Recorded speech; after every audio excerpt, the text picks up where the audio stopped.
Happy National Pollinator Awareness Week. I'm Jordan, and today I'm going to be taking you through a honeybee colony.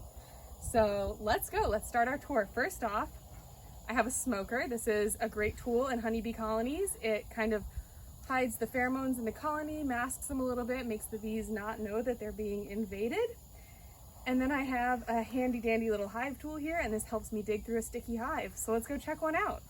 Hey everybody, here we are at this colony here, number 9. So as we see, here's the entrance of the colony where the bees will come in and out on their foraging flights. This is where we're gonna start by smoking them. Kind of give them a little smoke, let them know that there's nothing to fear here. All right, and then in a colony, we have bees will normally keep their honey at the top of the colony and their brood, which is their pupating younger bees, in the bottom. So we're gonna go in and we're gonna look for those couple of things in this colony. We're gonna start off by taking off the lid here. And there they are at the top. Look how cute they are. Give them a little smoke. And then we're gonna pop off the lid.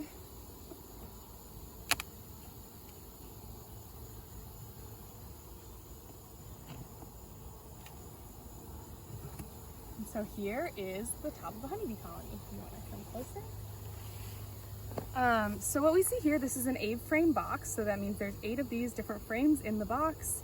And each of these frames kind of provides a space for the bees to build out wax and then store their resources or their pupating brood or their larvae.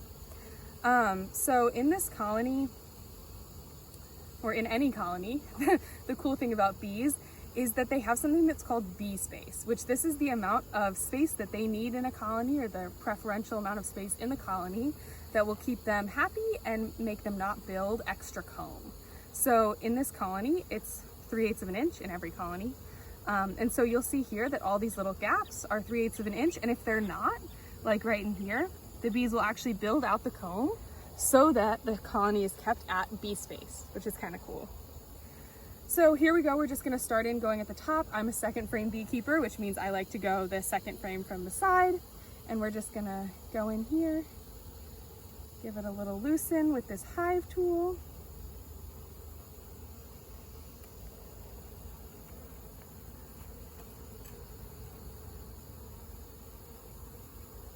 And then grab it out of the colony. So here we see this is a honey super. Honey supers are the shorter boxes, and this is a honey super on the top of this one.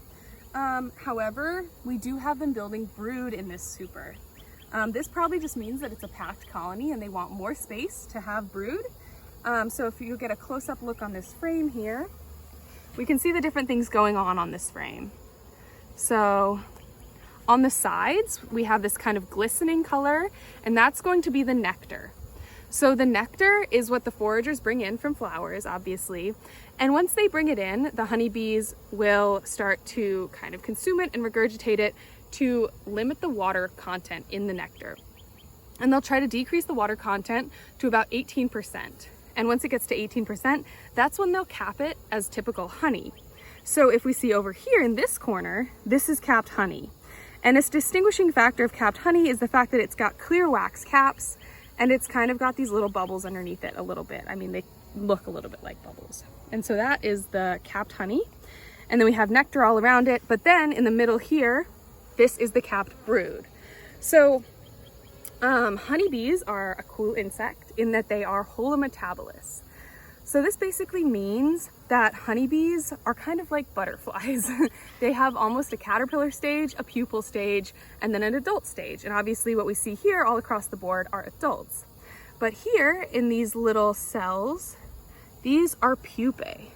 So if I uncap one there, you're gonna see that is a little white pupae that has recently been capped. This is a new pupae. Sometimes you can find ones that look a little bit more like bees, but maybe not right now. So basically this is their pupal stage. So this means that they've kind of woven themselves a little bit of a cocoon in here, and this is where they go from being a larvae, which is a bit of a white worm looking thing that are kept in the bottom of the little cells, to being a pupae where they, you know, change their whole body configuration and ultimately emerge after 12 days of being a pupae as an adult bee, like we see here. Aren't they cute? Now, this frame is cool because we kind of get a sampling of everything going on in the colony in one frame. But one of the things we do see down here is a queen cup. So the placement of this queen cup indicates that this is a swarm cell. And swarm cells will occur in colonies when the colonies are ready to reproduce.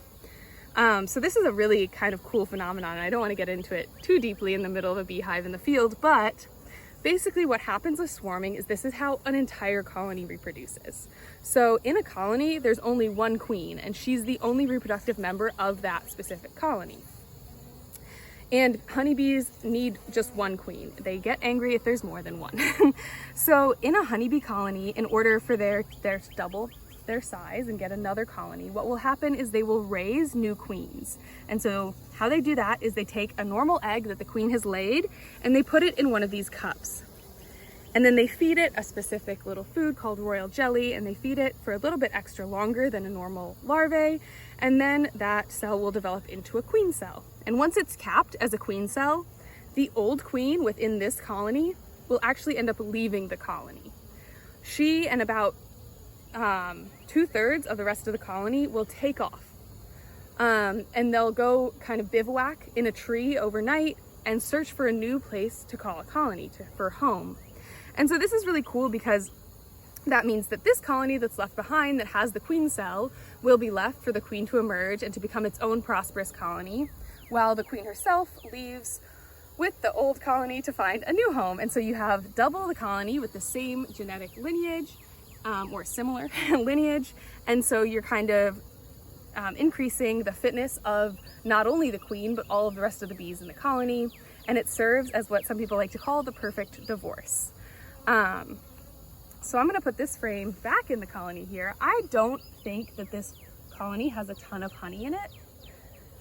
Okay, so now we've gone down a box, the honey super's off, and this is a brood super. So this is the one that's a deep, and it has the bigger frames in it. So again, I'm gonna go in, take the second frame out.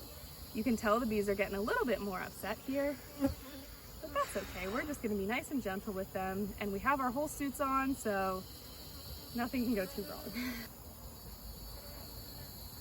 So one thing that this hive tool helps with is something called propolis. So honeybees produce a lot of different materials. They produce wax. They produce wax from wax glands on their abdomen. They obviously produce honey. Well, no.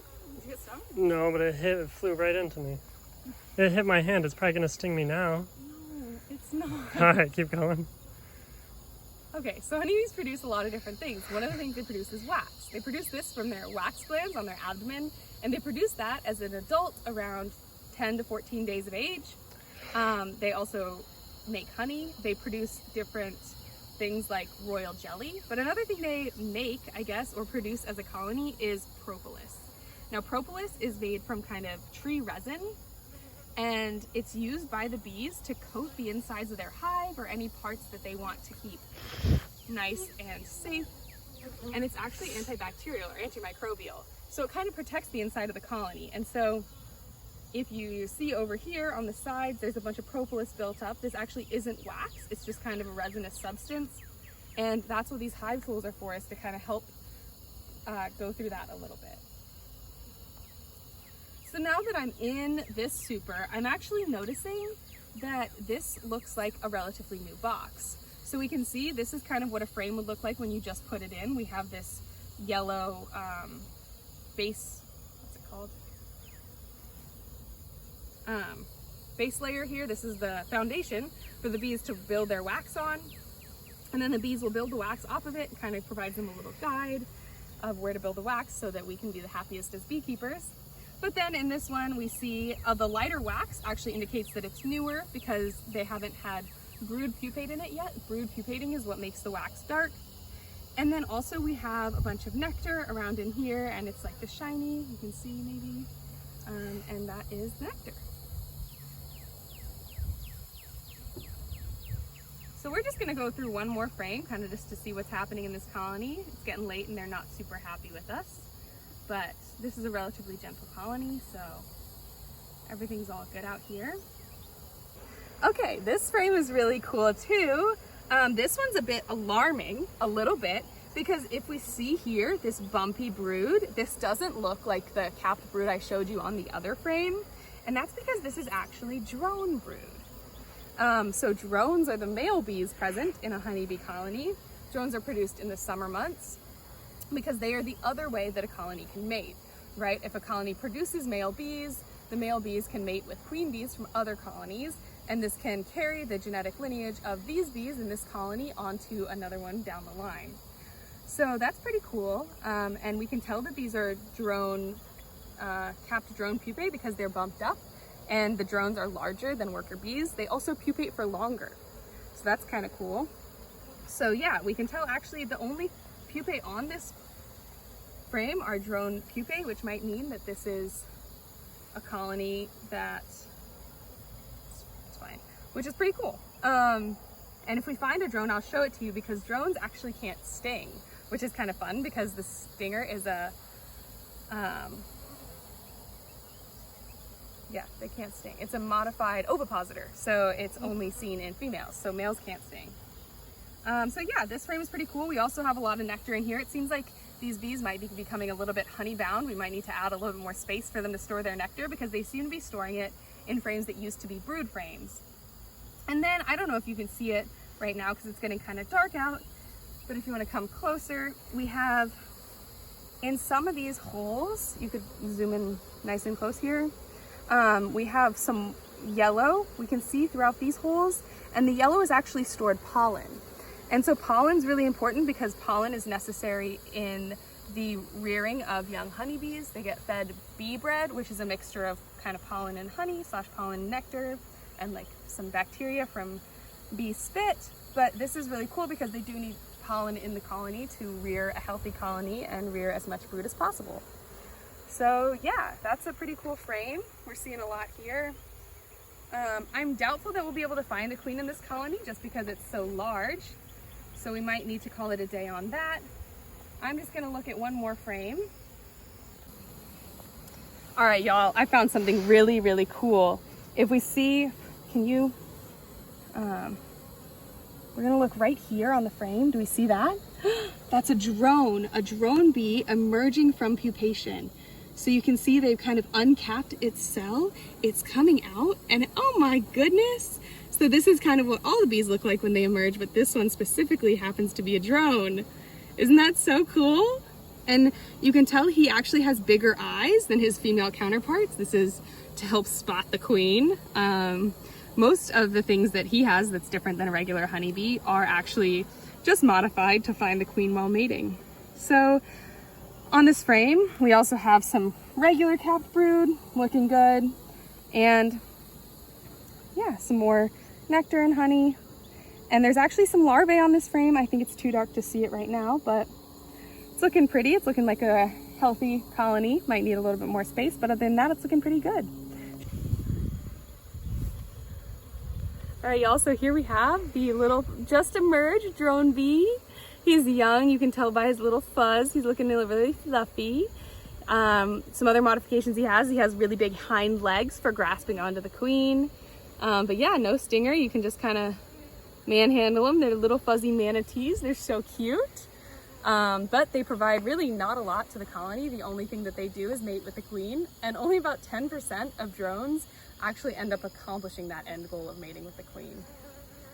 But I think here we're probably going to call it a day. And here we've gone through a little bit of this colony. I'm going to close up this colony here. I just want to say thank you, like and subscribe to the Natural History Institute. They're doing some amazing stuff.